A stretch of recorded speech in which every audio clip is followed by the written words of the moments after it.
Nous avons rendez-vous ce matin au restaurant Guolinzhong. Traduction, la virilité dans l'assiette. Tiens. C'est là.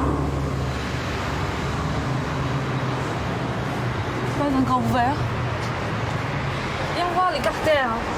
Bien, en chinois ça veut dire le sexe. On mange du sexe, on parle du sexe et on comprend la culture dans la culture de sexe. Cet établissement, ce n'est pas une maison de passe, mais le fameux restaurant des mandarins. Les plats que l'on sert ici aux clients sont uniques à Pékin. Ici, vous ne croiserez jamais de touristes. Et n'espérez même pas entrer dans les cuisines. Le commis a reçu l'autorisation exceptionnelle de nous servir de guide dans l'antichambre de la virilité. Viens voir, là il nous montre, il vient de l'acheter, ce sont les sexes du chien.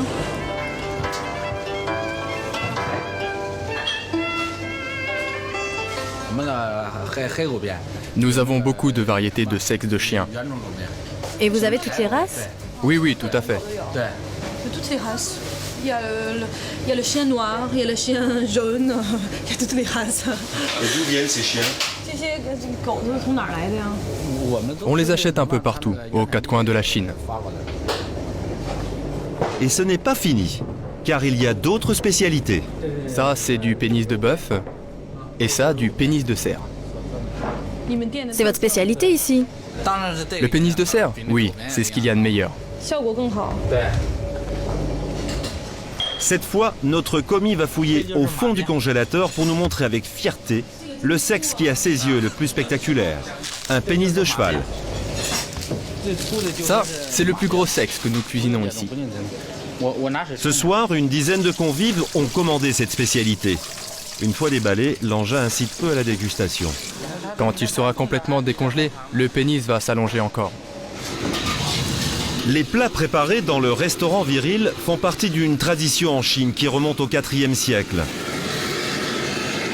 Des clients viennent de commander du pénis de bœuf en forme de fleur, sauce piquante.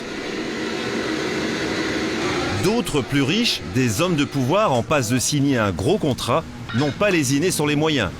Ils ont choisi dans le menu la spécialité du chef, une fondue de sexe. Ce plat est le plus cher, il coûte 300 €, c'est-à-dire 4 mois de salaire d'un jeune cuisinier.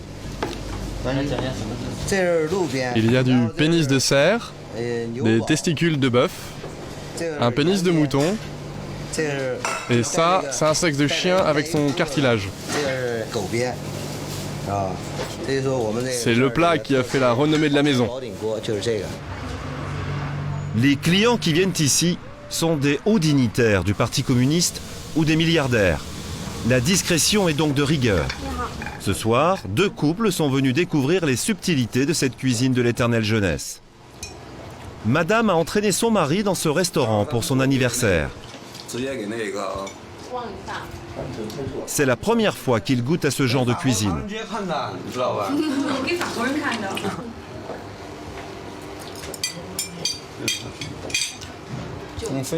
Très bon. Pourquoi êtes-vous venu ce soir? Il est dit dans la tradition que consommer des pénis d'animaux renforce les capacités sexuelles. Ça faisait longtemps que je rêvais de venir manger ici. C'est super bon et super efficace. C'est sa copine qui se réjouit d'avance, non?